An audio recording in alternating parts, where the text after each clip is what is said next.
RS भट्टी जब से बिहार के डीजीपी बने, लोगों की उम्मीदें जग चुकी थी, लेकिन अब भरोसा टूटने लगा है। और डीजीपी जो कि बड़े बड़े बाहुबली के सामने में नहीं झुकते थे, उनको अपराधी दिन में ही तारे दिखा रहे हैं। और कैसे दिखा रहे हैं, हम आपको खुलासा करने जा रहे हैं। दरअसल इन दिनों हम सिर्फ एक जिला की अभी रिपोर्ट आपको बताएंगे, उसी से आपको आगे का अंदाजा लग जाएगा। वैशाली जिला से कल रात, जो कि एक मुजफ्फरपुर का रहने वाला व्यक्ति था और एक्सिस बैंक में कार्यरत था, उसको वैशाली जिले के राजापाकर थाना के बभनी मठ के पास 3 की संख्या में अपराधियों ने गोली मार दी। दरअसल जब बैंक कर्मी बाइक से अपने घर जा रहा था, इसी दौरान उसकी बाइक को अब 3 की संख्या में अपराधियों ने रोका और गाड़ी छीनने का प्रयास किया, जिसमें विरोध करने पर अपराधियों ने ताबड़तोड़ गोली मार दी। आपको बताते चले कि कल ही 2 जनवरी को मालपुर, वैशाली जिले के मालपुर में एक युवक को उसके दोस्तों ने ही चाकू से गोद कर हत्या कर दी। उसके बाद वैशाली जिले के लालगंज में ही एक 65 वर्षीय सीता देवी नाम की महिला को भी चाकू से गोद कर हत्या कर दी गई। आपको बताते चले कि अभी जस्ट 4 दिन पहले वैशाली जिला के ही लालगंज में केदार चौक के पास एक अजय कुमार तिवारी नाम के, जो कि नेता भी थे और विद्युत कर्मी भी थे, उनकी गोली मारकर अपराधियों ने 2 की संख्या में आए हुए अपराधियों ने गोली मारकर हत्या कर दी। जिसके बाद नित्यानंद राय, जो कि केंद्रीय गृह राज्य मंत्री हैं, वे भी पहुंचे थे।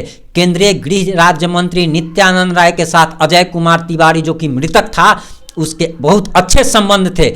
उसके जब नित्यानंद राय जब वहां पहुंचे तो लोगों ने नित्यानंद राय से सवाल किया कि आपके दाहिना हाथ को काट लिया गया।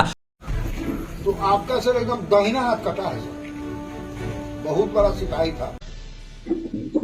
जब मैं विधायक बने थे उस समय से यह परिवार और यहाँ का पूरा समाज, यह गांव जवार सब हमसे जुड़े रहे। सुख दुख के हम सब एक दूसरे के भागी रहे। और आज इस दुख की घड़ी में हम यहाँ आए हैं। हमारे छोटे भाई, हमारे कर्मठ कार्यकर्ता, मेरा एक मजबूत सिपाही इस दुनिया से चला गया। अब सोचिए कि अपराधियों का मनोबल इतना बढ़ गया है कि भारत देश के केंद्रीय गृह राज्य मंत्री के मित्र या दाहिना हाथ कहे जाने वाले व्यक्ति को अपराधी आते हैं और गोली मार देते हैं दिन दहाड़े। और दिन दहाड़े ये वैशाली जिला में मात्र 5 दिन में लगभग 5 से 7 हत्याएं हो चुकी है। और ये सिर्फ वैशाली जिला की हम घटना आपको बता रहे हैं। अगर पूरे बिहार की अगर बात की जाए तो अभी सिर्फ 5 से 7 दिन में 50 से ऊपर हत्या हो गई। और ये हत्याओं का जो दौर चल रहा है, डीजीपी साहब का कोई कंट्रोल नहीं है। हम लोगों ने उनकी जो तारीफ जो की थी, उनका ट्रैक रिकॉर्ड देख करके लगता है कि अब बिहार वासियों की, हम भी बिहार वासी हैं, हमारा भी उम्मीद अब धूल धूसरित हो रहा है। लग नहीं रहा कि हम लोग सुशासन की सरकार में हैं, लग रहा कि जंगल राज आ गया है। और डीजीपी महोदय पर जो आशा और उम्मीद थी वो अब टूटने लगी है। डीजीपी महोदय आखिर क्या कर रहे हैं, डीजीपी महोदय की बिहार पुलिस क्या कर रही है, ये बहुत बड़ा सवाल है। हमने 2 दिन पहले भी एक खबर चलाई थी, जब डीजीपी महोदय का बिहार पुलिस जो है वो बाइक वालों से, 4 व्हीलर वालों से 200-400 रुपये भिखमंगी करने में, गुंडागर्दी कर उनसे पैसा लूटने में व्यस्त है। और डीजीपी महोदय इन अधिकारियों पर, चोर उचक्कों पर कोई कार्रवाई नहीं कर रहे हैं। अपराधियों का मनोबल हाई हो रहा है और अपराधी ताबड़तोड़ गोलियां चला रहे हैं, वो भी दिन दहाड़े। हत्याओं का दौर जारी है, लेकिन बिहार सरकार एकदम निपंगु हो चुकी है। डीजीपी महोदय कुछ कर नहीं पा रहे हैं। और भाजपा ने आरोप लगाया है कि डीजीपी आरएस भट्टी भी अपराधियों के साथ मिलकर काम कर रहे हैं। आपको क्या लगता है, कमेंट करके जरूर बताएं, क्योंकि ये हत्याओं का जो दौर चल रहा है, काफ़ी लोगों की उम्मीदें डीजीपी आरएस भट्टी से जुड़ी हुई थी, लेकिन अभी तक कोई भी उम्मीद वैसी पूरी नहीं हो पा रही है। आपको बताते चले कि भागलपुर में जो बहन नीलम हत्याकांड हुआ था, उसमें भी आरोपी को अब तक सजा नहीं हो पाई है। कटिहार में जो गैंगवार हुआ था, उसमें भी जो आरोपी है, उन लोगों की गिरफ्तारी अब तक नहीं हो पाई है। मतलब बड़े बड़े लोगों की गिरफ्तारी नहीं हो पा रही है, बड़े बड़े अपराधियों की। और बिहार पुलिस किसको गिरफ्तार कर रही है? जो देसी दारू बेच रहा है, और जो छोटका छोटका जो चोर है। आज 4 महीने से महागठबंधन की सरकार मेगा टेक्सटाइल पार्क के बारे में केंद्र से एक शब्द भी बोलने को तैयार नहीं है।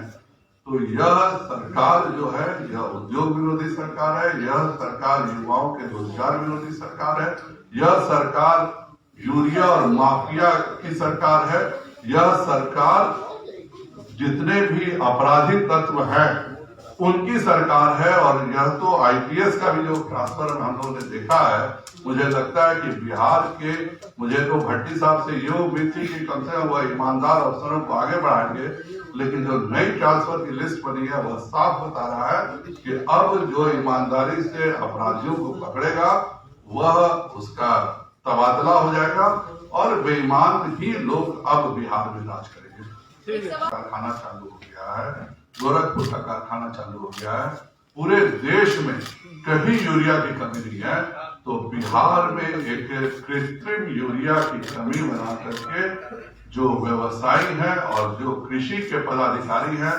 दोनों मिलकर बिहार के किसानों को लूटने का काम। ये जेडीयू और आरजेडी में ट्विटर वार फिर शुरू हो गया है। उपेंद्र कुशवाहा लगातार ट्वीट करके आरजेडी नेताओं को नसीहत दे रहे हैं लगातार। उनका आपस का मामला है, वो आपस में समझे। भारतीय जनता पार्टी का साफ मानना है कि महागठबंधन एक पूरे धोखे से बनी सरकार है। नीतीश कुमार जी को 43 के बावजूद उन्होंने भाजपा को धोखा दिया और तेजस्वी यादव जी ने पूरे बिहार की जनता को धोखा देकर के 75 सीट प्राप्त किया था। आज पूरे बिहार की जनता इंतजार कर रही है कि 10 लाख नौकरियां किस तस्कर से मिलेंगी। पूरे बिहार के युवा इंतजार कर रहे हैं कि हर जो यह घोषणा किया गया था कि सभी बच्चों को हम परीक्षा का फीस माफ करेंगे, वह कब होने जा रहा है। पूरे बिहार के युवा यहाँ इंतजार कर रहे हैं कि उन्होंने, तेजस्वी जी ने ही नहीं, पूरे महागठबंधन ने यह घोषणा किया था कि बिहार का कोई भी युवा किसी भी स्थान पर जाएगा परीक्षा देने तो उसके आने जाने का खर्च होगा, उसका भी इंतजार कर रहे हैं।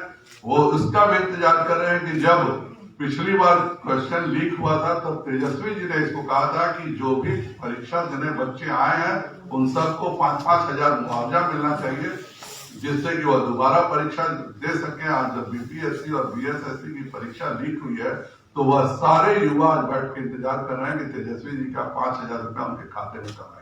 नीतीश और तेजस्वी अपने संपत्ति का ब्यौरा दिए हैं। नीतीश कुमार के पास करीब 76 लाख तो तेजस्वी के पास 5.5 करोड़ की संपत्ति है। ये जो पटना में जो शॉपिंग मॉल का जिसका ईडी में रेड हुआ है, इसके बारे में तेजस्वी जी को बताना चाहिए कि उसको क्यों नहीं जिक्र किया है। तेजस्वी जी ने बहुत सारी छद्म कंपनियां बनाई हैं। उन छद्म कंपनियों के द्वारा उन्होंने अपने गाय धोने वाले से लेकर के चाणक्य होटल तक के मालिक से जमीनों को जो गिफ्ट किया है उनका जिक्र क्यों नहीं करते हैं। तेजस्वी जी को एक गिफ्ट लिस्ट बनानी चाहिए कि किस किस कंपनी में उनके किस किस चतुर्थ वर्गीय रेलवे के कर्मचारी ने उनको जमीन दिया है। जो जिसको गिरफ्तार करना चाहिए वो गिरफ्तार ही नहीं हो पा रहा है और इसलिए अपराधियों का मनोबल हाई है। आप लोग कमेंट करके जरूर बताएं कि डीजीपी आर.एस. भट्टी से जो आप लोग की उम्मीदें थी, क्या मेरी तरह आपकी भी उम्मीदें टूट चुकी हैं या आपकी उम्मीद अभी तक जगी हुई है। जय हिंद। वीडियो को शेयर कर हमारे फेसबुक पेज को लाइक करना एवं यूट्यूब चैनल को सब्सक्राइब कर बेल आइकन दबाना ना भूलें। जय हिंद, जय भारत।